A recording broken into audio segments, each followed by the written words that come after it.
بھائی وہ قیصر احمد راجہ صاحب نے مجھے ایک ویڈیو بھیجی ہے جس میں کچھ لڑکیاں ڈانس ماس کر رہی ہیں اور پھر آگے استقبال رمضان کے نام سے نا چل رہا ہے کہ ایڈ چل رہا ہے کہ رمضان آنے والا تو یہ پروگرام آپ دیکھیے گا.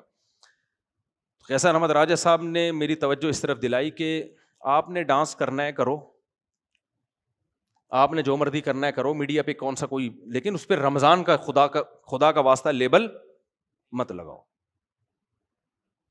یہ رمضان کا لیبل نہیں لگاؤ اس پہ. پاکستان اسلام کے نام پہ بنائے اور اس میں شک ہے کہ قرآن و سنت کے خلاف کوئی قانون نہیں ہوگا, شاعر اسلام کی حفاظت ہوگی, تو اس پہ زبردست طریقے سے اس طرح کے پروگراموں پہ احتجاج کرنا چاہیے ہمیں سوشل میڈیا پہ. یہ آپ نے جو کرنا ہے کر رہے ہو آپ نا, کون روک رہا ہے ملک میں, لیکن اس پہ رمضان کا, اس سے تو رمضان نا ایک رسم رہ جائے گی, سب کچھ کرتے رہو اور رمضان بھی ہے, اور شوال رہے گا, رمضان رہے گا. بھائی قرآن کا حکم کیا ہے؟ ان الذین یحبون ان تشیع الفاحشۃ فی الذین آمنوا لہم عذاب علیم فی الدنیا والآخرہ. جو لوگ بے حیائی پھیلاتے ہیں ان کے لیے دنیا میں بھی دردناک عذاب اور آخرت میں بھی. دنیا میں دردناک عذاب تو حکومت دے گی, اگر اسلامی حکومت ہوگی. حکومت دے نہیں رہی ہے, وہ تو ایسے قوانین پاس کر رہی ہے کہ بے حیائی اور زیادہ پھیلے, لیکن آخرت میں اللہ کی حکومت, اس سے کون بچا سکتا ہے ان کو؟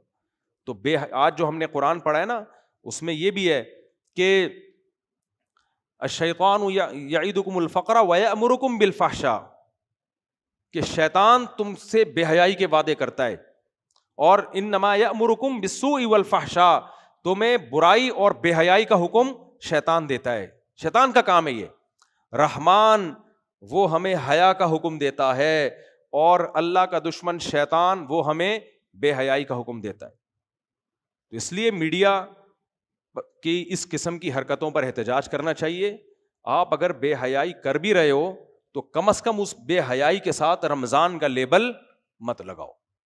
تو اس لیے اس پہ سوشل میڈیا پہ نا بھرپور آواز اٹھائیں اور اس کے خلاف بات کریں. اس کا بڑا اثر پڑتا ہے جب سوشل میڈیا پہ آواز اٹھتی ہے. الحمد للہ نحمدہ ونصلی علی رسولہ الکریم.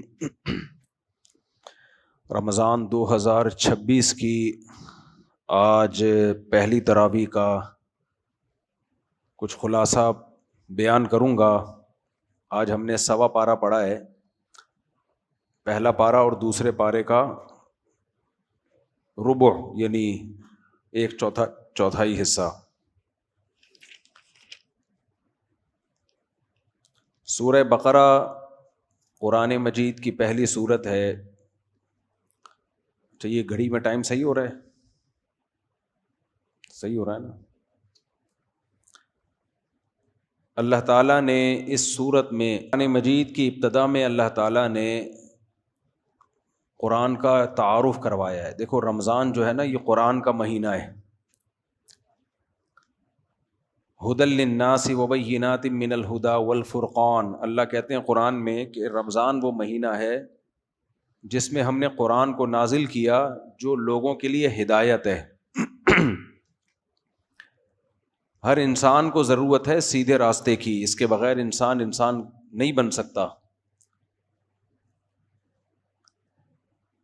تو قرآن کو اللہ نے کتاب ہدایت, سیدھا راستہ. غیر مسلم کبھی بھی سیدھے راستے پہ نہیں ہو سکتے, ان کے پاس سیدھا راستہ ہے ہی نہیں. انسان کو خود نہیں پتہ چلتا سیدھا راستہ کیا ہے, غلط راستہ کیا ہے. صحابہ کرام رمضان کے مہینے میں مسجدوں کو بھرپور طریقے سے آباد کیا کرتے تھے, قرآن سنتے, قرآن سناتے. اسی چیز نے ان کو اللہ کے دین سے جوڑ کے رکھا ہوا تھا. اسی چیز نے ان کو بڑی بڑی طاقتوں کے سامنے احساس کمتری میں مبتلا نہیں ہونے دیا. تو اس لیے شوق و رغبت کے ساتھ یہ درس آپ سنا کریں. پہلا مرحلہ ہوتا ہے سیدھی بات کو سن لینا. جب انسان میں سننے کی صلاحیت پیدا ہوتی ہے پھر اللہ اس کو عمل کی توفیق دے دیتے ہیں. سنے ہی نہیں تو کہاں سے عمل ہوگا. اور یاد رکھو اس زمانے میں اگر تم نے قرآن نہیں سنا, قرآن کیا کہتا ہے, سیدھا راستہ کیا ہے, تو پھر اتنے گمراہ ہو گئے کہ پہلے اس کا تصور بھی نہیں تھا. کیونکہ خوب اچھی طرح سمجھ لینی چاہیے یہ بات کہ انسان اگر اپنا کوئی راستہ متعین نہیں کرتا, وہ دوسروں کے راستے کا حصہ بن جاتا ہے. پھر وہ آپ اگر اپنا خود ہدف متعین نہیں کریں گے نا, کس ٹریک پہ میں نے زندگی گزارنی ہے, تو شیطان پھر آپ کو اپنے والے ٹریک پہ لے جانا شروع کر دے گا. آج انسان کا مقصد 3 چیزوں میں منحصر ہے, عزت, شہرت, پیسہ, بس. اس کے علاوہ کچھ ہے ہی نہیں, سوچتا ہی نہیں ہے. اسی کو کامیابی سمجھا جاتا ہے. قرآن یہ باتیں کرتا ہی نہیں ہے, قرآن کسی اور دنیا میں ہمیں لے کے جاتا ہے. تو عزت, شہرت, دولت, یہ سب کسی حد تک ہماری ضرورتیں ہیں, اس سے زیادہ ان کی کوئی حیثیت نہیں ہے, اس کو اتنا ہی رکھنا چاہیے. تو اللہ تعالیٰ فرماتے ہیں ذالک الکتاب لا ریب فیہ ھدی للمتقین, یہ وہ کتاب ہے جس میں کوئی شک نہیں ہے, یعنی اللہ کی طرف سے نازل کردہ کتاب ہے, اس کے اللہ کی طرف سے نازل کردہ ہونے میں کوئی شک نہیں ہے. ہم کتنے خوش قسمت ہیں, خدا کی قسم, جتنا شکر ادا کیا جائے کم ہے. بتاؤ کسی کے پاس کوئی ایسی کتاب آ جائے جو خدا نے خود پیش کی ہو, جس نے اس کائنات کو بنایا, اور اس نے اس کے برحق ہونے کے دلائل بھی قائم کر دی ہوں تاکہ ہمیں اطمینان ہو کہ یہ اسی کا کلام ہے. تو آپ سوچو اس سے بڑی خوش قسمتی کی کیا بات ہو سکتی ہے کہ صاف ستھرا جو کچھ اس میں لکھا ہوا ہے اس پر انسان عمل کرے, اس میں 2 رائے ہو نہیں سکتی ہیں. تو اللہ تعالیٰ فرماتے ہیں ذالک الکتاب لا ریب فیہ ھدی للمتقین, یہ کتاب ہے جس کے 2 تعارف. نمبر 1, اس کے اللہ کی طرف سے ہونے میں کوئی شک نہیں ہے, ھدی للمتقین, اور یہ ہدایت ہے. اس کا ٹاپک کیا ہے, اس کا موضوع کیا ہے؟ اس میں آپ کو آن لائن کمانے کے طریقے نہیں بتائے جائیں گے, اس میں آپ کو عزت اور شہرت کمانے کے طریقے نہیں بتائے جائیں گے, اس میں آپ کو صحت بنانے کے طریقے نہیں بتائے جائیں گے. آپ جب یوٹیوب پہ جاتے ہو یا شارٹ کلپس دیکھتے ہو یا ٹک ٹاک دیکھتے ہو تو بیوٹی ٹپس بتائی جا رہی ہوتی ہیں, کھانے پکانے کے طریقے بتائے جا رہے ہوتے ہیں, اس میں آپ کو گائیڈ کیا جا رہا ہوتا ہے. یہ مائک صحیح نہیں ہے بھائی, آج گڑبڑ ہے, آواز صحیح نہیں آ رہی نا, گونج رہی ہے. تو آپ جب بھی جاتے ہو نا, آپ کو مختلف قسم کی گائیڈنس مل رہی ہوتی ہیں. کوئی ڈاکٹر بتا رہا ہوتا ہے کینسر سے بچنے کا طریقہ, کینسر کا علاج, موٹاپا کم کرنے کا طریقہ. باڈی بلڈر کو آپ دیکھیں گے وہ آپ کو بتائے گا جم میں مسل بنانے کا طریقہ. تو کھانے پکانے کے طریقے, خواتین کے زیادہ تر چینل بیوٹی ٹپس, یہ سب چیزیں بتائی جا رہی ہوتی ہیں. لیکن قرآن کا ان میں سے کوئی بھی ٹاپک قرآن کا ٹاپک نہیں ہے. کچھ موٹیویشنل اسپیکر ہوتے ہیں, پیسہ کمانے کے طریقے بتائے جا رہے ہوتے ہیں. تو قرآن ان میں سے کسی ٹاپک کو بھی نہیں چھیڑتا. وجہ اس کی یہ ہے, قرآن کہتا ہے کہ میں انسان کو وہ چیز بتاؤں گا جس کے لیے انسان کو پیدا کیا گیا ہے. تو یہ بہت ہی عظیم ٹاپک ہے قرآن مجید کا. آواز صحیح کرو یار اس کی, میرا گلا بہت ابھی سے بیٹھ گیا رمضان سے پہلے. تو اللہ فرماتے ہیں ہدن, یہ گائیڈنس ہے, ہدایت ہے, یہ بتائے گا سیدھا راستہ کیا ہے اور غلط ٹریک کون سا ہے. یہ بھی بتائے گا کہ سیدھے راستے پہ چل کے کچھ ملے گا بھی کہ نہیں ملے گا, اور یہ بھی بتائے گا غلط ٹریک پہ چلنے والوں کا انجام کیا ہوگا. یہ سب چیزیں کس کے ذمے ہیں؟ قرآن کے ذمے. اس سے بڑا کوئی اہم ٹاپک ہو سکتا ہے؟ للمتقین, ان لوگوں کے لیے جو اللہ سے ڈرنا چاہتے ہیں, یہ سیدھا راستے پہ چلنا چاہتے ہیں. متقین کا مطلب یہاں جو تقویٰ چاہتے ہیں. کیا مطلب؟ اس سے ہدایت ان کو ملے گی جو ہدایت کی نیت سے اس کو سنتے اور پڑھتے ہیں. دیکھو جب ہم دنیا میں کوئی دوا کھاتے ہیں نا, کوئی علاج کی, آپ پیناڈول کھائیں, سر درد کی نیت, آپ یہ نیت کریں کہ اس سے میرا سر ٹھیک ہوگا, یا نیت نہ کریں, آپ کی نیت کا اس دوا پہ کوئی اثر ہوگا؟ بولو, نہیں ہوگا. اس نے جو کام کرنا ہے وہ کرے گی. لیکن قرآن کہتا ہے کہ اس سے ہر ایک کو ہدایت نہیں ملے گی. اس سے ہدایت اس کو ملے گی جو اس کو پڑھتے اور سنتے ہیں اس نیت سے کہ ہمیں سیدھا راستہ مل جائے. ضدی اور ہٹ دھرم نہیں ہے وہ. یہ جو ایتھیس اور ملحد لوگ ہیں نا, یہ ضدی اور ہٹ دھرم ہو کے قرآن سنتے اور پڑھتے ہیں. میں نے ایک ایتھیس کے پاس ایک ویڈیو بھیج دی, بہت زیادہ خدا کے وجود کا انکار کرتا ہے. میں نے ایک ویڈیو بھیجی کہ مرغی کیسے اپنے بچوں کے لیے جنگ لڑ رہی ہے نا بڑے جانور سے, چھوٹی سی مرغی ہے. تو میں نے کہا کس نے اس کے دل میں اپنے بچوں کی یہ محبت ڈال دی؟ کیا یہ بھی ایوالو ہونے کا نتیجہ ہے؟ کوئی جواب نہیں آیا. تو یہ ضد اور ہٹ دھرمی ہے. تو اس لیے اللہ نے فرمایا کہ ضد اور ہٹ دھرمی کو کنارے پر رکھ دو, تو اس کتاب سے تمہیں سیدھا راستہ ملے گا. اچھا, ہدایت کسے کہتے ہیں؟ ہدایت سیدھا راستہ نظر بھی آئے گا, اور اگر تم چاہو گے اس سیدھے راستے پہ چلنا تو اس کتاب کو پڑھ کے تمہیں سیدھے راستے پہ چلنے کی توفیق بھی ملے گی. اس میں اتنی موٹیویشن ہے جو تمہیں سیدھے راستے پر چلا دے گی. یہ ایسا ہی ہے جیسے کوئی آپ کو سیدھا راستہ بتا رہا ہو اور بتانے کے ساتھ ساتھ اس راستے پہ چلنے کے لیے گاڑی بھی خود مہیا کر رہا ہو, اور گاڑی میں ڈیزل بھی خود ڈال رہا ہو, اور ڈرائیور بھی اس میں آپ کے ساتھ بٹھا دے. یہ ہوتی ہے حقیقت, صحیح معنوں میں گائیڈنس. تو اللہ کہتے ہیں کہ اس سے ہدایت ملے گی ان لوگوں کو جو ہدایت حاصل کرنا چاہتے ہیں. پھر اللہ نے ان کی کچھ علامتیں بیان کی ہیں کہ جن کو ہدایت ملتی ہے ان کے اعمال کیا ہو جاتے ہیں. اس کتاب سے جن کو ہدایت ملے گی نا, ان میں کچھ علامتیں ظاہر ہونا شروع ہو جائیں گی. وہ کون سی علامتیں؟ الذین یقیمون الصلاۃ. سب سے پہلی علامت یہ ہدایت ملنے کے بعد نماز ان سے کبھی ضائع نہیں ہوگی, کیونکہ ان کو پتا ہے کہ حی علی الصلاۃ, جب خدا ہمیں بلا رہا ہے آؤ نماز کے لیے, ایس ایچ او بلائے, کوئی انکار کر سکتا ہے؟ بولو. ڈی ایس پی صاحب نے بلایا کہ آ جاؤ تھانے, کوئی انکار کر سکتا ہے؟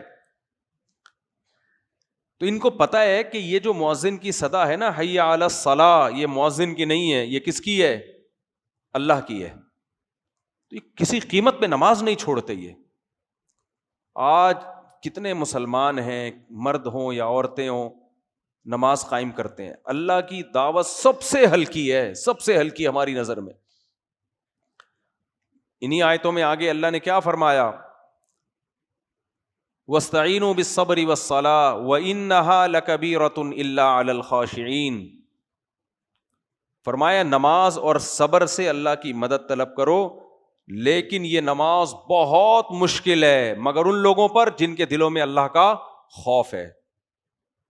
جو اللہ پہ یقین رکھتے ہیں نا ان کے لیے مشکل نہیں ہے. یہ جو آج نماز بہت مشکل ہے نا, جو ملحد لوگ ہیں, جو مذہب بیزار لوگ ہیں نا, ان کو نماز پڑھانا ایسے ہے جیسے آگ کے انگارے پہ کھڑا کر دینا کسی کو. ہم دیکھتے تھے بچپن میں, مسجد کے قریب گھر ہے, کبھی مسجد آنے کی توفیق نہیں ملتی. آئے ہیں مسجد میں کسی کام سے تو ایسے بھاگنے کی فکر میں ہے جیسے پتہ نہیں کیا ہو گیا. تو میں اس وقت اللہ کا شکر ادا کرتا تھا, الحمدللہ الذی عافانا مما ابتلاہ بی, اے اللہ تیرا شکر ہے تو نے ہمیں اس عذاب سے بچایا ہوا ہے جس میں اس کو مبتلا کیا ہے. تو آج دیکھ لو ہر چیز کو ٹائم دینے کا ہمارے پاس ٹائم ہے, لیکن نماز کے لیے نہیں ہے. تو اللہ قرآن میں کیا فرماتے ہیں؟ وَإِنَّهَا لَكَبِيرَةٌ إِلَّا عَلَى الْخَاشِعِينَ. یہ نماز واقعی بڑی مشکل ہے کیونکہ اس میں کچھ مل نہیں رہا, نظر نہیں آ رہا. نماز پڑھ کے نہ پیسے ملتے ہیں, نہ کوئی آپ کے کوئی ترقی ہو جاتی ہے, نہ کوئی صحت پہ فوری طور پہ کوئی اثر پڑتا ہے, کچھ بھی نہیں ہے. اس لیے دنیا میں جو لبرل لوگ ہیں نا, جو مذہب بیزار لوگ ہیں, ان کے لیے معاذ اللہ سب سے فضول کام نماز ہے. وہ کہتے ہیں ٹائم ویسٹنگ ہے یہ. ہم نے دیکھا بعض دفعہ جماعت ہو رہی ہوتی ہے, پیچھے بیٹھے ہوئے ہوتے ہیں دفتروں میں, کہیں اسٹیشن پہ یا کہیں ایئرپورٹ پہ نا جماعت ہو رہی ہے, وہ کہتے چھوڑو یار یہ مولویوں کا کام ہے, کرنے دو ان کو. تو اس لیے اللہ نے کہا کہ جن کو اس کتاب سے ہدایت ملے گی نا, ان کے دل میں سب سے پہلے کس چیز کی قدر بیٹھے گی؟ نماز کی. الذین یظنون انہم ملاقو ربہم. انہی آیتوں میں سورہ بقرہ میں آیا کہ یہ وہ لوگ ہیں جن کو پتا ہے کہ ہم نے اپنے رب سے ملنا ہے. وانہم الیہ راجعون, اور لوٹ کر ہم نے کہاں جانا ہے؟ اللہ کے پاس. تو جس کو یقین ہے کہ میں نے اللہ کو منہ دکھانا ہے, اس کی نظر میں نماز کی بڑی ویلیو ہوگی. اور جس کو یقین ہی نہیں ہے کہ اللہ کو میں نے منہ دکھانا ہے, اس کی نظر میں سب سے بورنگ کام کون سا ہوگا؟ نماز. وہ دکان کو ٹائم دے دے گا, نماز کے لیے ٹائم نہیں نکالے گا وہ. تو اس لیے اللہ نے سب سے پہلی علامت بیان کی ہے جن کو ہدایت ملے گی. وہ کون لوگ ہیں؟ الذین یؤمنون بالغیب ویقیمون الصلاۃ, جو اللہ کے بتانے سے غیب پر ایمان لے کر آتے ہیں، اور اس غیب پر ایمان کا سب سے پہلا اثر کیا ہوتا ہے؟ نماز کو قائم کرتے ہیں. سب سے پہلا اثر یہ ہوتا ہے. غیب کا تذکرہ اللہ نے کیوں کیا؟ دیکھو غیب کی دو قسمیں ہوتی ہیں. غیب کہتے ہیں جو ہمارے حواس خمسہ سے ٹریس نہ ہو سکے، جو ہمارے حواس خمسہ سے ٹریس نہ ہو سکے، نظر نہ آئے ہمیں. تو غیب پر اگر کوئی دلیل قائم ہو تو ایمان لایا جاتا ہے، دلیل قائم نہ ہو تو اس پر ایمان لانا توہم پرستی ہے. تو اللہ اگر کہہ دے کہ ایسا ہے تو اس کو مان لینا ضروری ہے. اللہ نے کہہ دیا موت کے بعد زندگی ہے اور اس پہ دلائل قائم کر دیے. اب بھی اگر کوئی ضدی ہٹ دھرم کہتا ہے کہ نہیں یہ ممکن نہیں ہے، تو وہ کس سے مقابلہ کر رہا ہے؟ اللہ سے. اللہ نے کہہ دیا کہ آخرت میں اعمال کا حساب ہوگا، نیک لوگوں کو جنت ملے گی اور برے لوگوں کو آگ میں ڈالوں گا میں. تو عقل مند اللہ کی بات پر یقین کر لیتے ہیں. یہ جو جنت اور جہنم ہے نا، یہ صرف قرآن میں نہیں ہے، تورات میں بھی، انجیل میں بھی. جتنی آسمانی کتابیں ہیں آخرت کا نقشہ سب میں سیم ہے. حالانکہ اتنی تحریفات ہوئی ہیں ان میں، لیکن جنت اور جہنم کو وہ اپنی کتابوں سے نہیں نکال سکے. تو اس لیے جنت بھی ایک حقیقت اور جہنم بھی ایک حقیقت. تو اللہ فرماتے ہیں غیب پر ایمان لاتے ہیں یعنی ہمارے کہنے سے، اور اس کا سب سے پہلا اثر ہوتا ہے نماز قائم کرتے ہیں. وَمِمَّا رَزَقْنَاهُمْ يُنْفِقُونَ. دوسرا اثر ان کی زندگیوں میں یہ آتا ہے کہ جو رزق ہم نے ان کو دیا ہے اس رزق میں سے اللہ کی خاطر خرچ کرتے رہتے ہیں. دو قسم کی عبادتیں غیب پر ایمان لانے والے کرتے ہیں. ایک بدنی عبادت جس کو کیا کہا جاتا ہے؟ بولو، نماز. دوسری مالی عبادت. جو دنیا پرست آدمی ہے وہ مال پر سانپ بن کے بیٹھ جاتا ہے. آپ دیکھ لیں جو مادہ پرست لوگ ہیں نا، ایک ایک پائی کے لیے، ایک ایک پائی. یہ جو آپ سنتے ہیں نا غیر مسلم لوگ نے اپنی ساری جائیداد فلانے کو دے دی، یہ مرنے کے بعد دے رہے ہوتے ہیں. یہ کہ مرنے کے بعد یہ اس کو دے دینا، اس کو دے دینا فلانے کو. ورنہ میں نے کچھ ہوتے ہیں بہت تھوڑی مقدار میں نے تو ملیشیا میں وہ قبرستان دیکھا ہے جہاں غیر مسلم لوگوں کی قبریں، جس میں انہوں نے وصیت کی ہوئی ہے کہ ہمیں ہمارے مال سمیت قبر میں دفن کرنا، اور کیا جاتا ہے ان کو. تو مسلمان میں سخاوت غیر مسلم سے زیادہ ہوتی ہے. اگر کوئی غیر مسلم آپ کو سخی نظر آ رہا ہے نا، تو وہ آپ کو اس لیے سخی نظر آ رہا ہے کہ اس کے پاس جتنا مال ہے آپ اس کو اپنے مال سے کمپیئر کر رہے ہوتے ہو. مثال کے طور پر ایک آدمی اگر 1,00,000 روپے صدقہ کرتا ہے تو رکشہ چلانے والے کو یہ تھوڑا صدقہ لگے گا یا بہت زیادہ؟ بہت زیادہ. لیکن اگر اس کی آمدن 20 کروڑ ہے تو اس میں 1,00,000 تو کچھ بھی نہیں ہے، وہ تو ویسے ہی گر جاتا ہے. تو کسی بھی قوم کے بارے میں دیکھنا ہونا کہ سخاوت کس میں زیادہ ہے، تو ان جیسے مالدار لوگوں کو اس قوم کے ان جیسے مالدار لوگوں سے کمپیئر کرنا چاہیے. مسلمان کی کتنا سخی ہوتا ہے؟ مسلمان کی آمدن میں اس کے ماں باپ کا حصہ، مسلمان مرد کی آمدن میں اس کی بیوی کا حصہ، اس کے بچوں کا حصہ، زکوٰۃ، صدقہ فطر، قربانی، اس کے علاوہ جو خرچ کرتا رہتا ہے. رمضان میں آپ دیکھیں لوگ کیسے خرچ کر رہے ہوتے ہیں. غیر مسلموں میں یہ نہیں ہے، غیر مسلموں میں نہیں ملے گا آپ کو یہ، الا ماشاء اللہ. تو اللہ قرآن میں ہمارے جو ٹرسٹی ہاسپٹل چل رہے ہیں نا، ان ملکوں میں جو غیر مسلم کنٹریز ہیں، ان ملکوں میں حکومتیں جو ارب روپے کی مالک ہوتی ہیں، وہ جن ہسپتالوں کو چلا رہی ہوتی ہے نا حکومت کے خرچے پہ، اتنا خرچے پہ ہمارے ہاں عوام ہسپتالوں کو چلا رہی ہوتی ہے، حکومت نہیں چلاتی. یہ جو ہمارے چند ہاسپٹل ہیں، انڈس ہاسپٹل دیکھ لو، شوکت خانم دیکھ لو، اور اس کے علاوہ اور بہت سارے ہسپتال ہیں، اور اس کے علاوہ دینی مدرسے دیکھ لو، دارالعلوم کرنگی دیکھ لو، جامعۃ رشید دیکھ لو، بنوری ٹاؤن دیکھ لو، لاکھوں ہزاروں مدرسے ہیں، یتیم خانے دیکھ لو. یہ سارے کے سارے کیا گورنمنٹ چلا رہی ہے؟ اربوں کھربوں روپے ان کا بجٹ ہے. یہ سارے بجٹ کون خرچ کر رہا ہوتا ہے؟ ارب روپے بجٹ صرف انڈس ہاسپٹل کا ہے. تو اس لیے اللہ نے فرمایا کہ جو ہم پر ایمان لاتے ہیں ان کے سب سے پہلی علامت نماز قائم کرتے ہیں. نمبر 2 وَمِمَّا رَزَقْنَاهُمْ، ہم نے جو روزی ان کو دی ہے اس لیے کہ ان کو یہ احساس ہوتا ہے یہ ہماری نہیں ہے، یہ کس نے دی ہے ہمیں، یہ اللہ نے دی ہے، اس میں سے خرچ کرتے رہتے ہیں. کیسے خرچ کرتے ہیں؟ قرآن میں اس کو بھی بیان کیا، سرًا وعلانیةً، دکھا کے بھی خرچ کرتے ہیں اور چھپ کے بھی خرچ کرتے ہیں. دائیں ہاتھ سے دیتے ہیں، بائیں کو پتہ ہی نہیں چلتا، اور پبلک کو دکھا کے بھی خرچ کرتے ہیں. دکھا کے خرچ اس لیے کرتے ہیں تاکہ لوگوں میں خرچ کرنے کا جذبہ پیدا ہو. اس لیے ہم نے علماء سے سنا ہے کہ اپنی اولادوں سے بھی صدقات کروانے چاہیے تاکہ ان کو دینے کی عادت پڑے. ہر وقت یوں کر کے نہ بیٹھے رہیں، وہ پیسے دے دو پیسے دے دو. بچے یہی چل رہے ہوتے ہیں نا، ابا پیسے دے دو، گٹکے کے پیسے دے دو، پان کے پیسے دے دو، ہر چیز کے پیسے.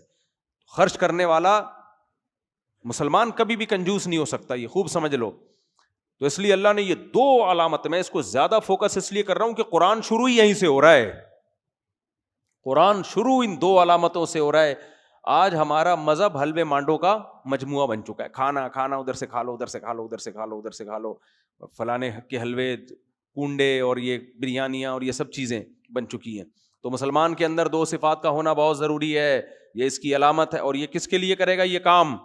اللہ کے لیے. بے نمازی مسلمان نہیں ہو سکتا اور کنجوس کمبخت مسلمان نہیں ہو سکتا. صحابہ تو ایسے سخی تھے. ابو طلحہ انصاری رضی اللہ تعالی عنہ نبی کے پاس آئے، یا رسول اللہ، اللہ نے قرآن میں فرمایا کہ تم نیکی کی حقیقت کو اس وقت تک نہیں پہنچ سکتے جب تک محبوب چیز اللہ کی راہ میں صدقہ نہیں کرتے. یا رسول اللہ، میری محبوب چیز تو میرا باغ ہے، اللہ کی راہ میں صدقہ. پورا گارڈن، پورا باغ جو سورس آف انکم تھی اٹھا کے صدقہ کر دیا. سمجھتے ہو گے نہیں سمجھتے ہو؟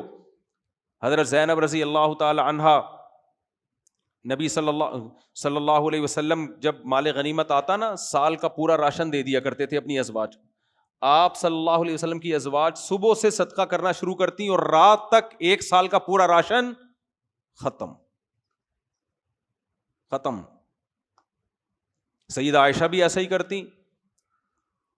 تو آپ کے بھانجے جو عبداللہ بن زبیر تھے، ان کو ایک دفعہ غصہ آ گیا ان کو کہ بھئی آپ اپنے لیے کچھ بچاتی نہیں ہو. انہوں نے قسم اٹھا لی کہ اللہ کی قسم میں آپ کے ہاتھ روکوں گا. اپنی خالہ کو کہا کہ میں اللہ کی قسم آپ کے ہاتھ روکوں گا. حضرت عائشہ کو اتنا غصہ آیا کہ تو مجھے صدقہ کرنے سے روک رہا ہے، حالانکہ وہ خیر خواہی میں کر رہے تھے. اتنا غصہ آیا، فرمایا اللہ کی قسم میں تجھ سے کبھی بات نہیں کروں گی. قسم اٹھا لی. پھر بڑے بڑے صحابہ نے سفارشیں کر کے آپ سے قسم توڑوائی. تو حضرت عائشہ نے قسم تو توڑ دی، بات چیت شروع کر دی، مگر قسم توڑنے کا جو کفارہ تھا نا، وہ ایک غلام آزاد ہے. اور حضرت عائشہ ساری زندگی غلاموں کو خرید کے آزاد کرتی رہی ہیں تاکہ میری قسم کا ایک جو میں نے توڑی ہے اس کا صرف کفارہ نہ ہو، جو دل میں خلش ہے وہ بھی ختم ہو جائے. تو وہ لوگ ایسے تھے میرے بھائی. اور آج مسلمان کیا ہوتا جا رہا ہے، سخاوت تو دور کی بات، جو واجب حق ہے نا دوسرے کا وہ بھی نہیں دے رہے ہوتے. کسی سے کوئی چیز منگوا کے دیکھ لو، آپ سے کوئی بولے نا یہ فلانی چیز لے کر آؤ، آپ لے کر آؤ، آپ لے کر آ گئے، پھر وہ کہے پیسے دے دو، کل لے لینا، پرسوں لے لینا، ترسوں لے لینا. اتنا سڑاتے ہیں نا بندے کو، آدمی کو دماغ خراب ہونا شروع، ڈپریشن میں جانا شروع ہو جاتا ہے. یار اس کا حق ہے، پہلے پکڑا کیوں نہیں دیتے اس کو؟ فوراً خود فون کر کے پوچھو، خود بولو بھائی آپ کے کتنے پیسے باقی ہیں. دکانوں میں راشن والے کا حساب دیکھ لو، دودھ والے کا حساب دیکھ لو، مکانوں کے کرائے دیکھ لو. یہ تو اس کا واجب حق ہے نا، وہ نہیں دے رہے ہوتے. کرایہ دار یاد دلا کے، مالک مکان یاد دلا کے تھک جاتا ہے. تو آج جو لازم بہنوں کی وراثت نہیں دے رہے، بیوی کا مہر نہیں دے رہے، کام کروانا ہوگا فوراً کروا لیں گے، پھر پیسے دینے میں کیا کرتے ہیں، ترسانا شروع کر دیتے ہیں. تو اللہ تو حکم دے رہے ہیں کہ ینفقون، دوسرے کا پیسہ تو دینا ہی ہے، اپنا بھی دوسروں پہ خرچ کرنا ہے. تو اس لیے میرے بھائی قرآن جو ابتدا کر رہا ہے نا 2 صفات سے، عورت کے لیے بھی حکم ہے وہ سخاوت کرے، مال جمع. آج خواتین سونا جمع کر کے رکھتی ہیں، ہم سے پوچھتی ہیں زکوٰۃ کیسے دوں میں؟ سونا بیچنا پڑے گا. یار خوشی خوشی بیچو سونا بھائی، خوشی خوشی بیچو. جان نکل رہی ہے اس سونے میں، اٹکی ہوئی ہے جان. اس لیے دنیا کو جب تک مسافر خانہ نہیں سمجھو گے نا، بات کھوپڑی میں آئے گی نہیں. دنیا الذین یظنون انہم ملاقو ربہم، اللہ کہتے ہیں جن کو یقین ہے نا اللہ سے ملنا ہے، وہ دنیا سے دل نہیں لگاتے، دنیا کو مسافر خانہ سمجھتے ہیں. تو زکوٰۃ دینی پڑے گی بھائی، اپنی جیب خرچی سے نکالو، پورے سال جمع کرتے رہو. خواتین نے نا اپنے شوہروں کے ذمہ لگایا ہوا ہمارے سونے کی زکوٰۃ آپ دیں، وہ بیچارہ دے دیتا ہے، ہو جاتی ہے زکوٰۃ. لیکن آپ بولو نہیں، میری زکوٰۃ کون دے گی؟ میں خود دوں گی. کون دے گا میری زکوٰۃ؟ میں خود دوں گی. میں قربانی دوں گی اللہ کی راہ میں خرچ کرنے کی. تو یہ عورت کو بھی سخی ہونا چاہیے اور مرد کو بھی سخی ہونا چاہیے. تو یہ دو صفات اللہ نے بیان کی ہیں. آگے اللہ فرماتے ہیں اولئک علی ھدی من ربہم، یہ لوگ ہیں جن کے اندر یہ دو بنیادی صفات ہوں گی، اپنے رب کی طرف سے ہدایت پر ہیں. واولئک ھم المفلحون، یہی لوگ کامیاب ہیں. آگے اللہ تعالیٰ نے ان آیات میں نا سورہ بقرہ جو قرآن کی ابتدا ہو رہی ہے، ایک بہت اہم ترین آیت ہے جس میں تمام انسانوں کو خطاب ہے، جس سے آپ کو اسلام سمجھ میں آئے گا. واٹ از اسلام؟ یا ایھا الناس، اے لوگو، اعبدوا ربکم، اپنے رب کی عبادت کرو. یہ بھی دنیا میں جو مذہب بیزار لوگ ہیں ان کے لیے سب سے بورنگ کام رب کی عبادت. کہتے ہیں تعلیم کو فوکس کرو، ٹیکنالوجی کو فوکس کرو، یہ کرو وہ کرو. عبادت نجی مسئلہ ہے. ہر مذہب میں کچھ لوگ عبادت کرتے ہیں، کچھ عبادت نہیں کرتے. تو چلو ٹھیک ہے، کر لو، ٹھیک ہے نہیں کرو، تمہاری مرضی ہے. اللہ کہتے ہیں نہیں، یا ایھا الناس، اے ساری دنیا کے سارے انسانوں، چاہے ہندو ہو، سکھ ہو، مسیحی ہو، یہودی ہو، ملحد ہو، ساری دنیا کے سارے انسانوں، اعبدوا ربکم، غلامی تم نے کس کی اختیار کرنی ہے؟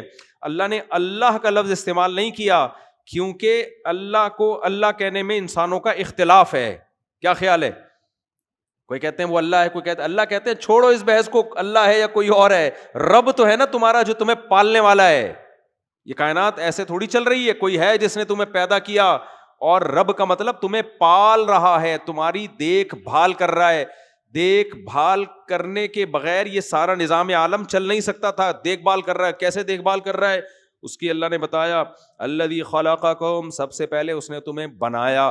تم خود بخود نہیں بن گئے، خود ایسی چیزیں بن نہیں سکتی. والذین من قبلکم، تم سے پہلے لوگوں کو بھی کس نے بنایا ہے؟ اسی نے بنایا جنس کی تم اولادوں میں ہو.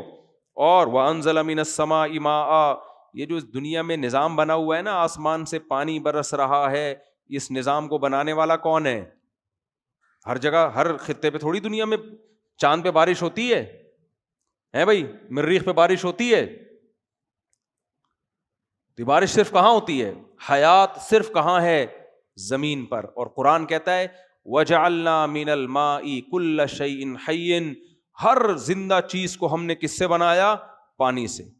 اس پانی کا انتظام ایسا کیا کہ سمندر بنا دیا کڑوا، لیکن اس سمندر سے بادلوں کو اٹھاتا ہے اور پوری دنیا میں برساتا ہے. اللہ کہتے ہیں یہ رب ہے جس کی عبادت کا میں تمہیں حکم دے رہا ہوں. بہت سے سائنسدان پڑھے لکھے لوگ کہیں گے کیا عبادت، کیا دقیانوسی. اللہ کہتے ہیں یہ صرف یہ ریسرچ کر کے یہ بتا سکتے ہیں بارش کیسے ہوتی ہے، پانی ہائیڈروجن ڈائی آکسائڈ کیسے ہے. یہ سارا نظام چلانے والے یہ نہیں ہے. نظام چلانے والا کون ہے؟ رب ہے جس نے تمہیں پیدا کیا. تو اس کی عبادت کرو، وہ ہم سب کا مشترکہ رب ہے.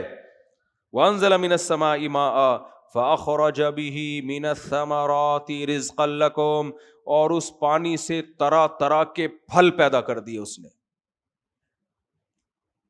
یہ بھی کتنی عجیب بات ہے یا نہیں؟ پانی برستا ہے، گوبر اور مٹی کے ملاپ سے گندم پیدا ہوتی ہے. اس پانی سے گندم کو دیکھو، گوبر مٹی کو دیکھو، پانی کو دیکھو کوئی مناسبت ہے؟ پانی برستا ہے، گوبر مٹی ملتی ہے، اس سے جو پیدا ہوتی ہے، اس سے گھاس پیدا ہوتی ہے، اسی سے خربوزے پیدا ہوتے ہیں، اسی سے تربوز پیدا ہوتے ہیں، اسی سے کینو پیدا ہوتے ہیں، اسی سے انار، مالٹے، طرح طرح کے ثمرات کا مطلب بے شمار طرح کے پھل اور ثمرات، نتائج پیدا ہوتے ہیں. رزقا لکم، جس کو تم کھاتے ہو. یہ پانی کی بنی ہوئی چیزیں خود بخود نہیں بن رہی. کون بنا رہا ہے؟ اللہ. تو اس کی عبادت نہیں کرنی چاہیے؟ ہر ایک کے لیے ٹائم ہے، اس کے لیے تمہارے پاس ٹائم. یا عبادت کا مطلب صرف نماز روزہ نہیں ہے، مکمل اس کی غلامی میں آ جاؤ، اپنے آپ کو حوالے کر دو اس کے. فرمایا فلا تجعلوا للہ اندادا، اور اس خدا کے ساتھ کسی کو شریک مت کرو. غیر مسلموں میں نے کیا کیا؟ جو ملحد ہیں وہ تو مانتے ہی نہیں خدا کو، ان سارے دلائل کا انکار کر دیتے ہیں، اور جو مانتے ہیں وہ اس خدا کے ساتھ دوسروں کو شریک ٹھہرا لیتے ہیں۔ تو جو محبت خدا کو دینی چاہیے گائے کو دے دی، بتوں کو دے دی، چوہوں کو دے دی، بندروں کو دے دی، سانپ کو دے دی، سورج کو دے دی، چاند کو دے دی۔ اللہ کہتے ہیں لا تجعلوا للہ اندادا، اللہ کے برابر کسی کو مت ٹھہراؤ۔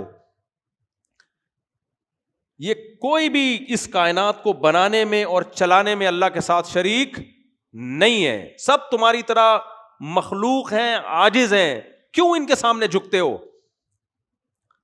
تم اشرف المخلوق ہو، سب سے برتر ہو، سب سے برتر جھک کس کے سامنے رہا ہے؟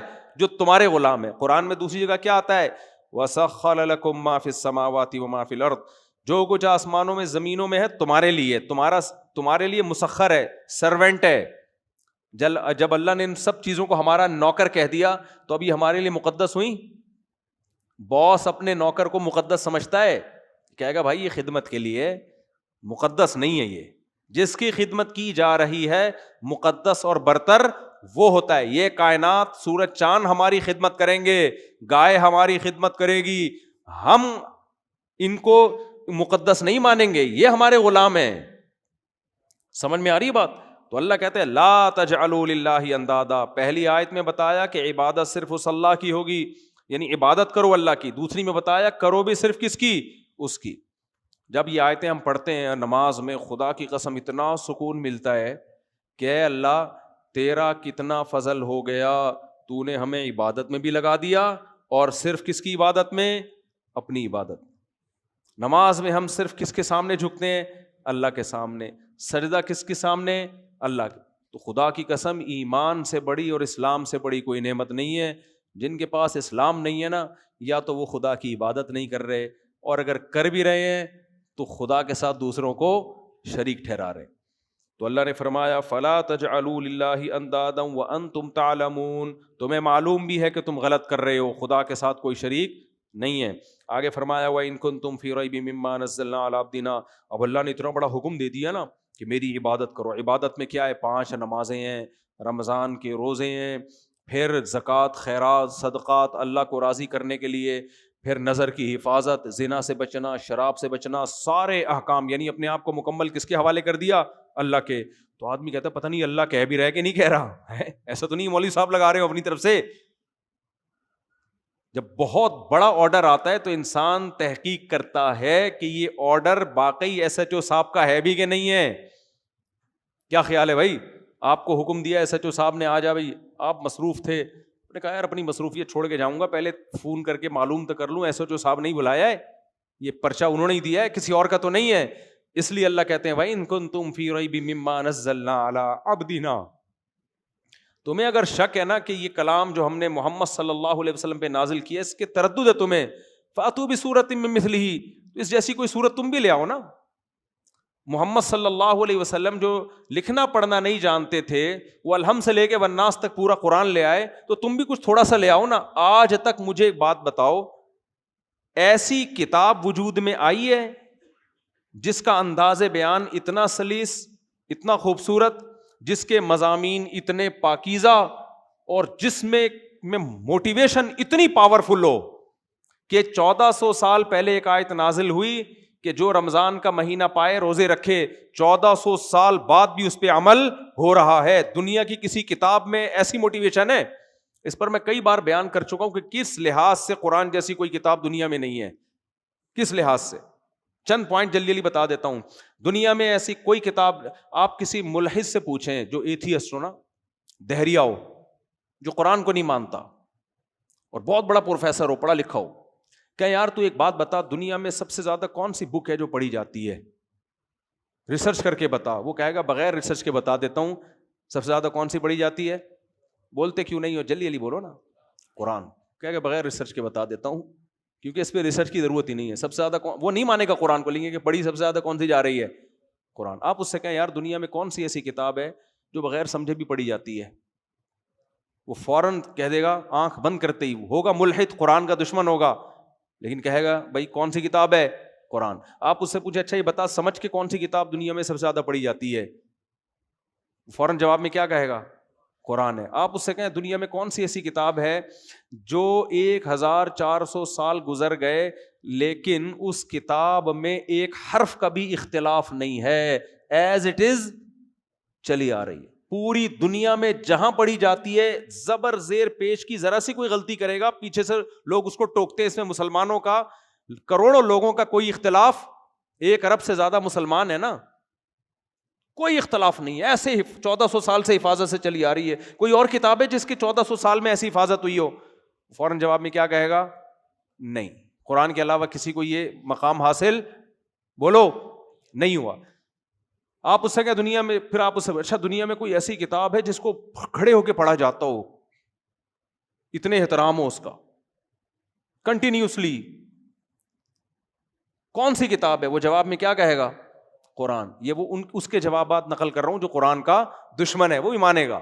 آپ اس سے کہیں اچھا بتا دنیا میں کوئی ایسی کتاب ہے جس کو طہارت کے بغیر ہاتھ بھی نہ لگایا جاتا ہو, اتنی رسپیکٹ کی جاتی ہے اس کی, کروڑوں لوگ بغیر وضو کے ہاتھ نہ لگاتے ہوں, ہے تو کیا نام ہے اس کتاب کا؟ وہ کیا کہے گا؟ بولو نا, صرف قرآن کہے گا. آپ اس سے کہیں اچھا یہ بتا دنیا میں کوئی ایسی کتاب ہے جس میں ایک دفعہ ایک آرڈر آیا, اور آرڈر بھی آسان نہیں, بہت مشکل, اور کروڑوں اربوں لوگ اس پر عمل کر رہے ہوں ایک آرڈر کے بعد, جبکہ اس کتاب پر مصنف کا نام ہی نہ ہو, کسی مصنف کا. اس میں ایک دفعہ آرڈر آیا جو رمضان کا مہینہ پائے روزے رکھے. یہ آسان حکم ہے؟ مشکل ہے. 2 دن روزے ڈاکٹروں کے کہنے پہ نہیں رکھتے لوگ. 1400 سال پہلے حکم آیا تھا, 1400 سال سے اربوں کھربوں لوگوں نے روزے رکھ لیے ہیں, اور اب بھی رکھ رہے ہیں پوری دنیا میں.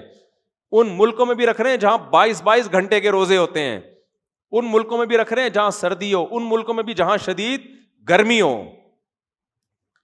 آپ کہیں دنیا کی کوئی ایسی کتاب جس نے, کوئی ایسا قانون جس نے کہا شراب انلیگل ہے اور کروڑوں لوگوں نے چھوڑ دی ہو انلیگل کہ کوئی ہے کتاب؟ آج قانون بنتا ہے دنیا میں انلیگل, کوئی بھی نہیں مانتا اس کو. قرآن نے ایک دفعہ کہا حرام, جن لوگوں کو کہا وہ شراب کے دھتی تھے, اس دن سے انہوں نے ایسا حرام سمجھا. 1 ارب 22 کروڑ مسلمان اب تک کیا سمجھ رہے ہیں؟ حرام, اور ان میں میجورٹی اب تک بچتی ہے.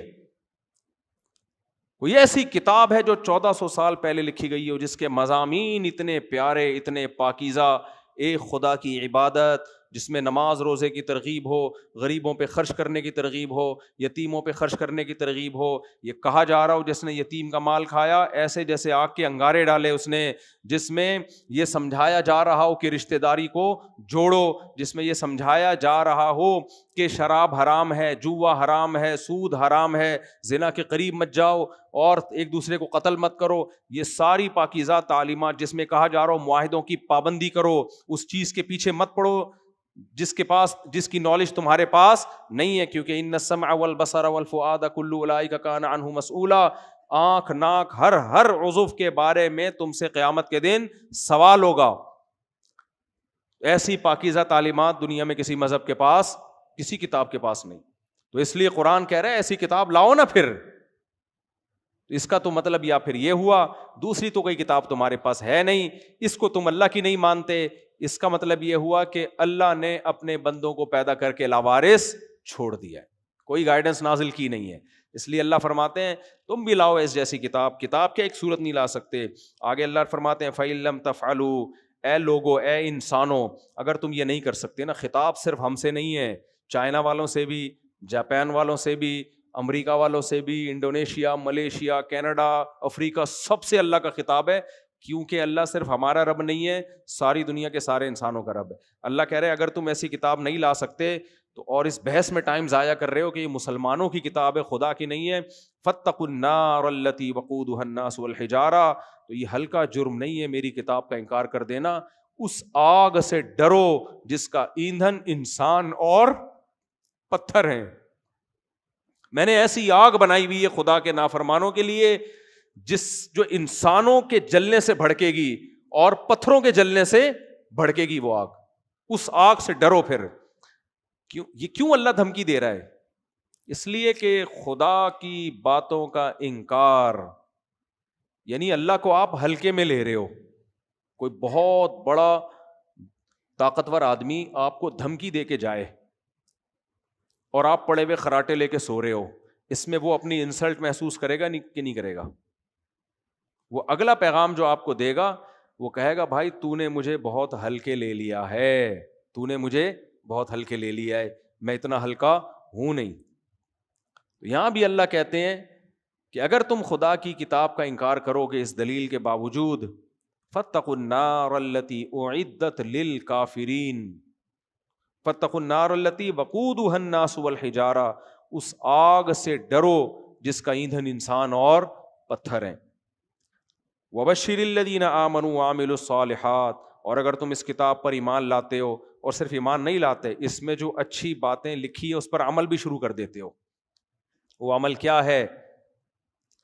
سب سے پہلے عقیدہ توحید, نمبر 2 نماز پابندی سے قائم کرنا, نمبر 3 زکوٰۃ دینا اور صدقات و خیرات کنجوسی سے توبہ کرنا, نمبر 4 نظر کی حفاظت کرنا, زنا بھی نہیں کرنا, زنا کے قریب بھی نہیں جانا, اور سود سے بچنا, جوئے سے بچنا, حلال حرام کی تمیز کے ساتھ پیسہ کمانا, رشتہ داری جوڑنا, یہ سارے احکام جو انشاءاللہ قرآن مجید میں آتے رہیں گے. تو اللہ کہتے ہیں جو اس کتاب کو مان کے دوسری جگہ پر آتا ہے فَيَتَّبِعُونَ أَحْسَنَ, اس کی اچھی اچھی باتوں پر عمل کرنا شروع کر دیتا ہے. وَبَشِّرِ الَّذِينَ آمَنُوا, تو اے نبی آپ ان کو خوشخبری سنا دیں جو لوگ نیک اعمال کرتے ہیں, أَنَّ لَهُمْ جَنَّاتٍ تَجْرِي مِن تَحْتِهَا الْأَنْهَارُ, کہ ان کے لیے اللہ نے ایسے باغات تیار کر کے رکھے ہیں, تجری من تحتها الانہار, جن کے نیچے نہریں بہتی ہیں. جنت کسے کہتے ہیں؟ جن کا لفظ آپ نے سنا ہے کہ نہیں سنا؟ جن کسے کہتے ہیں؟ جن کو بولتے ہیں بھوت کو بولتے ہیں. کیوں بولتے ہیں عربی میں؟ عربی میں جیم نون, نون کا مادہ جہاں آتا ہے نا, جیم ڈبل نون, اس کا معنی ہوتا ہے چھپی ہوئی. جن کو بھی جن اس لیے کہتے ہیں کہ نظر نہیں آتا, عاملوں کو بھی نظر نہیں آتا, خوب سمجھ لو, جھوٹ بولتے ہیں کہ میں جن نظر آ رہے ہیں, یہ بکواس کرتے ہیں. تو مجنون کو مجنون کیوں کہتے ہیں؟ اس لیے کہ اس کی عقل چھپ جاتی ہے, پردہ پڑ جاتا ہے اس کی عقل پہ. سمجھ میں آ رہی ہے بات؟ جنون عقل کا پہ پردہ پڑ جانا, چھپ جانا عقل کا. اور وَإِذْ أَنْتُمْ أَجِنَّةٌ فِي بُطُونِ أُمَّهَاتِكُمْ, جنین اس بچے کو کہتے ہیں جو ماں کے پیٹ میں ہو, کیونکہ وہ بھی کیا ہے؟ چھپا ہوا ہے, نظر نہیں آتا, اس کو جنین کہا جاتا ہے. اس کی جمع اجنہ آتی ہے. اور جنہ یہ بھی جیم ڈبل نون, وہ باغ جو اتنا گہرا اتنا گھنا ہو کہ اس نے سب کچھ چھپا لیا ہو, یعنی گھنے باغ سے کنایا ہے. اتنے گہرے باغ, گرینری جب بہت زبردست ہوتی ہے تو اس کا الگ ہی حسن ہوتا ہے. تو عام باغ کو, باغیچے کو بستان یا حدیقہ کہا جاتا ہے عربی میں. جنت عام باغ نہیں ہے, بہت گہرے گھنے باغات, تجری من تحتها الانہار, جن کے نیچے نہریں بہتی ہیں. تو میرے بھائی موت کے بعد یا جہنم کی آگ ہے یا جنت کا باغ ہے. تو یہ اللہ کہہ رہا ہے, یہ کوئی سیاسی بیان نہیں ہے. تبھی تو سورہ یاسین میں اللہ نے فرمایا نا کہ ہم جو پیغمبروں کو بھیجتے ہیں اس لیے تاکہ لوگوں کو غفلت سے نکال دیں. اس سے پتہ چلا میں اور آپ اللہ کی نظر میں غفلت میں. غفلت کیا؟ ہم سمجھ رہے ہیں پیسہ عزت شہرت, پیسہ عزت شہرت, پیسہ عزت شہرت. یہ غفلت ہے بھائی. آگے ایک جہان اور ہے, یہ ختم ہونے والا جہان ہے. تو اس لیے اللہ نے فرمایا وَبَشِّرِ الَّذِينَ آمَنُوا وَعَمِلُوا الصَّالِحَاتِ أَنَّ لَهُمْ جَنَّاتٍ تَجْرِي مِن تَحْتِهَا الْأَنْهَارُ, باغات ہیں جن کے نیچے نہریں بہتی ہیں. كُلَّمَا رُزِقُوا مِنْهَا مِن ثَمَرَةٍ رِزْقًا, جب بھی انہیں جنت کے پھلوں میں سے کوئی پھل دیا جائے گا تو قَالُوا هَذَا الَّذِي رُزِقْنَا مِن قَبْلُ, وہ کہیں گے یہ تو وہی پھل ہے جو ہمیں دنیا میں بھی دیا گیا تھا. وَأُتُوا بِهِ مُتَشَابِهًا, جو اللہ نے لذتیں یہاں رکھی ہیں وہی کہاں رکھی ہیں؟ آخرت میں, یہاں سے الگ نہیں ہے. یعنی ان کی صورت ویسے ہی ہوگی, ہاں ذائقہ ایسا ہوگا. نبی صلی اللہ علیہ وسلم نے بھی فرمایا, قرآن میں بھی ہے, مَا لَا عَيْنٌ رَأَتْ, کہ نہ کسی آنکھ نے ایسے مزے دیکھے, وَلَا أُذُنٌ سَمِعَتْ, نہ کسی کان نے سنے, وَلَا خَطَرَ عَلَىٰ قَلْبِ بَشَرٍ, تصور کرو جن مزوں کا تمہارا تصور جہاں ختم ہوگا وہ لذتیں اس سے بھی اوپر شروع ہوں گی. اب سوال پیدا ہوتا ہے اللہ نے یہی والے پھل کیوں رکھے ہیں؟ اس لیے یہی والے پھل رکھے ہیں. آپ نے دیکھا ہوگا کمپنیاں جب کوئی چیز بیچتی ہیں تو پہلے فری میں بانٹ کر ٹیسٹ گین کرواتی ہیں. کیا خیال ہے؟ پہلی دفعہ میں چیزیں اچھی بولو نا نہیں لگتی. جب ایک دفعہ ٹیسٹ گین ہو جاتا ہے پھر وہ چیز دیکھ کے دل تڑپتا ہے. جیسے میں نے 24 گھنٹے کڑک چائے نہ پیو نا ہوٹل کی یا گھر کی کڑک چائے, کسی کو پیتا ہوا دیکھ لوں تو دل کیا ہوگا؟ مچلے گا. شدید بھوک لگ رہی ہے, آپ کے سامنے کوئی حلال چائنیز ڈش آ جائے, بھوک ختم ہو جائے گی آپ کی. چائنیز ڈش آ جائے کوئی عجیب سے نا, وہ اس میں یوں یوں کر رہے ہوں, آکٹوپس گھوم رہے ہوں اس میں یوں یوں کر کے, بھوک آپ کی کیا ہوگی؟ اڑ جائے گی. لیکن وہ چیز آ جائے جو آپ کھانے کے عادی ہو, نلی بریانی آ جائے آپ کے سامنے, بھنڈی آ جائے بغیر تلی ہوئی, میں اس لیے بتاتا ہوں تاکہ لوگ پھر کھلاتے ہیں مجھے وہی چیزیں بعد میں. بھنڈی آ جائے, ایک بھنڈی کے بنانے کا طریقہ ہے تل کے بنائی جاتی ہے, وہ بیکار ہوتی ہے, فرائی بھنڈی نہیں کھانی چاہیے. ایک بھنڈی ہوتی ہے لیس دار ہوتی ہے, تلتی نہیں, وہ ہوتی ہے اصل بھنڈی کھانے کی. خیر, تو یہ وہ چیز آ جائے جس کے آپ عادی ہو, ایک دم دل مچلتا ہے کہ نہیں مچلتا؟ تو اس لیے اللہ تعالیٰ نے جنتیوں کے لیے وہ پھل رکھے جو انہوں نے دنیا میں کھائے ہوں گے, عادی ہوں گے, وہ دیکھ کے دل مچلے گا تو کہیں گے یہ تو وہی ہے جو ہمیں دنیا میں ملا. تو فرشتے کیا کہیں گے؟ کھا کے دیکھو, یہ دیکھنے میں وہی ہے, ذائقے میں اس سے کروڑا گنا زیادہ ہے, یہ ذائقے میں زیادہ ہے. وَأُتُوا بِهِ مُتَشَابِهًا وَلَهُمْ فِيهَا أَزْوَاجٌ مُطَهَّرَةٌ, اور اللہ فرماتے ہیں اس میں ان کو بیویاں ملیں گی پاکیزہ. سوچو کیا خوبصورت منظر اللہ نے بندوں کے لیے رکھا ہے, خوبصورت باغات, نیچے نہریں بہ رہی ہیں, اور قرآن میں دوسرے مقامات پہ آتا ہے بے جوڑ موتی کے محلات. محل ہوں گے موتیوں کے محل, یعنی ان کی جو دیواریں ہوں گی وہ کس کی ہوں گی؟ یاقوت اور مرجان کی, جس میں جوڑ نہیں ہوں گے. آج کنسٹرکشن میں اس کا بڑا خیال کیا جاتا ہے, یار پلر نہیں ہے, صحیح ہے نا, سارا بیڑا غرق کس سے ہو جاتا ہے کنسٹرکشن کا؟ پلر سے. آتے آتے بندہ پلر سے ٹکراتا ہے, دیواروں میں جوڑ لگے ہوتے ہیں. جتنی بغیر جوڑ کے دیوار ہوگی اتنی زیادہ اس میں خوبصورتی ہوگی, کیونکہ جوڑ کا بھی ایک نشان آ رہا ہوتا ہے نا. تو اللہ فرماتے ہیں باغات جن کے نیچے نہریں بہتی ہیں, اور ہر طرح کے پھل, اور بے جوڑ موتی کے محلات, اور اس میں ان کو بیویاں دی جائیں گی. وہاں بھی گرل فرینڈ نہیں ملے گی, کیونکہ جو گرل فرینڈ والے لوگ ہیں ایسے غلیظ اور ناپاک لوگوں کے لیے اللہ نے جنت بولو نہیں رکھی. جو گندا آدمی ہے نا, دیکھو گدھا گدھی کو بیوی نہیں بناتا, ریلیشن قائم کرتا ہے. تو عورت سے وداؤٹ میرج ریلیشن قائم کرنا یہ انسانوں کا کام نہیں ہے, یہ گدھے گھوڑوں کتوں بلوں کا کام ہے. جب میں یہ لفظ بولتا ہوں نا گرل فرینڈ والوں کو بڑا غصہ آتا ہے, میں کتے بلے کہہ رہی ہے, لیکن کام کتوں والا پھر بھی نہیں چھوڑیں گے. یہ کتوں بلوں گدھے گھوڑوں کا کام ہے. پیغمبروں کا کام جو انسانیت کی معراج پر ہوتے ہیں نکاح کرنا ہے. سمجھ میں آ رہی ہے بات؟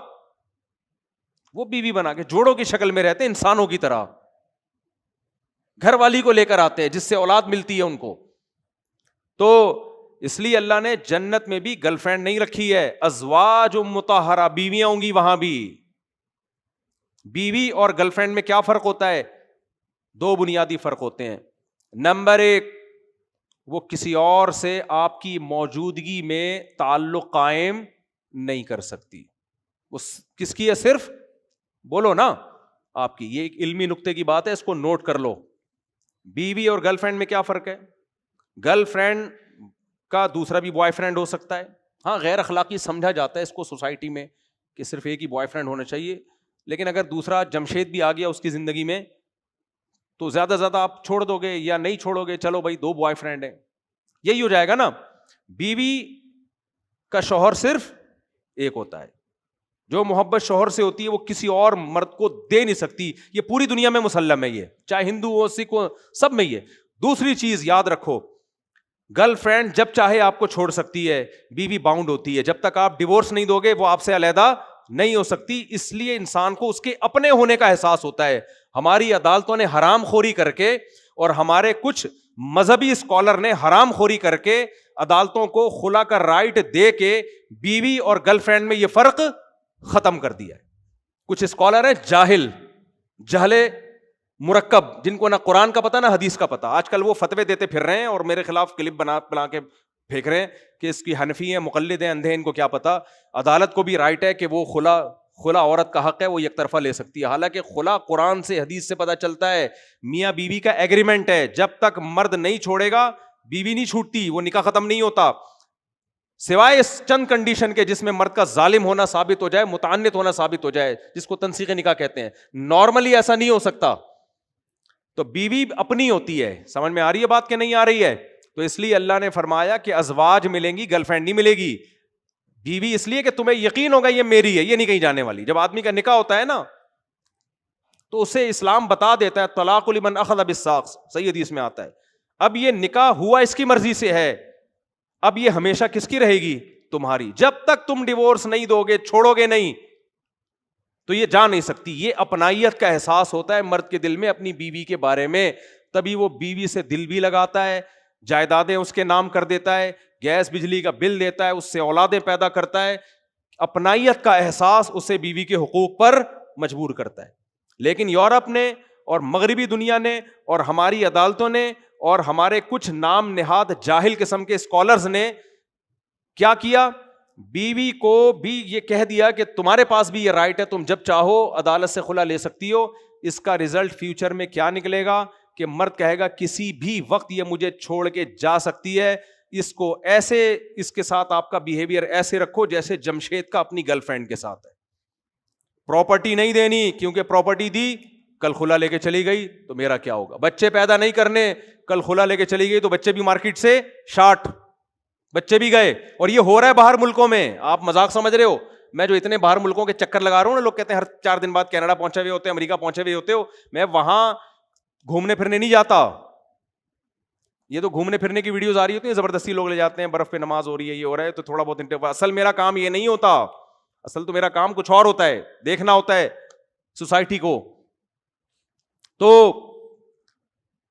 یہ وہاں اب لوگ پتہ ہے کیا کر رہے ہیں؟ شادی کرتے ہیں یا تو رجسٹر نہیں کرتے تاکہ عذاب نہ بن جائے ہمارے لیے. کرتے ہیں پہلے جائیداد اپنے بھائی کے نام کر دیں گے، پھر شادی کریں گے. یار یہ ہم سے طلاق لے کے نہ چلی گئی یا ہم نے چھوڑنا پڑ گیا، تو اتنے عذاب میں ڈال دیا نا انہوں نے لوگوں کو. اس لیے قرآن نے کہا کہ وازواج مطہرہ، تمہیں جنت میں جو خوبصورت حوریں ملیں گی بیوی بنا کے لاؤں گا. تمہیں یہ احساس ہوگا یہ کس کی ہیں؟ میری. جب تک میں نہیں چھوڑوں گا یہ کہیں جانے والی نہیں ہے. اسی پہ انسان محبت کرتا ہے، اسی پہ اس کے ساتھ وفا کرتا ہے انسان. سمجھتے ہو گے نہیں سمجھتے؟ تو یہ جنت ہے جو اللہ نے نیک لوگوں کے لیے تیار کر کے رکھی ہے. آگے بھی بہت دلچسپ آیتیں ہیں، وقت بہت ہو گیا تو یہ تو پورا مہینہ چلتا رہے گا انشاءاللہ. میں خلاصہ نہیں بیان کرتا، میں سلیکٹڈ آیتیں بیان کرتا ہوں. تو آج 2 چیزیں بہت اہم ہیں جو اللہ نے علامات بیان کی ہیں. پہلی علامت نماز قائم کرتے ہیں، دوسری مسلمان کنجوس بولو نہیں ہوتا ہے، اللہ نے جو رزق دیا اس میں سے خرچ کرتا رہتا ہے. اور تیسری جو ہم نے اہم ترین آیت کہ یہ کلام اللہ کا کلام ہے، اس کا انکار ہلکا جرم نہیں ہے. اور جو نیک اعمال اختیار کریں گے اللہ کہتے ہیں بشر الذین آمنوا، بشارت کہتے ہیں اس خوشخبری کو جو آپ کے رونگٹے کھڑے کر دے. کوئی غریب آدمی جس کے پاس نہ کھانے کو نہ پینے کو اور بے روزگار پھر رہا ہے، اسے کوئی آ کے کان میں کہہ دے کہ تیری جاب لگ گئی ہے، 1 کروڑ روپے تنخواہ ہوگی، گاڑی ہوگی، بنگلہ ہوگا، یہ ہوگا وہ ہوگا، وہ یا تو اس کو خواب سمجھے گا یا خوشی سے اس کے رونگٹے کھڑے ہو جائیں گے. تو اللہ کہتے ہیں ایسی خوشخبری سنا دیں، ہلکی خوشخبری نہیں ہے. اور یہ کس کی طرف سے ہے؟ اللہ کی طرف سے ہے. تو وَلَهُمْ فِيهَا خَالِدُونَ، فرمایا اس جنت میں یہ ہمیشہ رہیں گے، کوئی ان کو نکالنے والا نہیں ہوگا. اللہ تعالیٰ سمجھنے کی عمل کی توفیق عطا فرمائے. کل بھی انشاءاللہ اس سورہ بقرہ ہی کی کچھ آیتیں لے کے چلوں گا میں. سبحانک اللہم بحمدک، نشہد ان لا الہ الا انت، نستغفرک ونتوب الیک.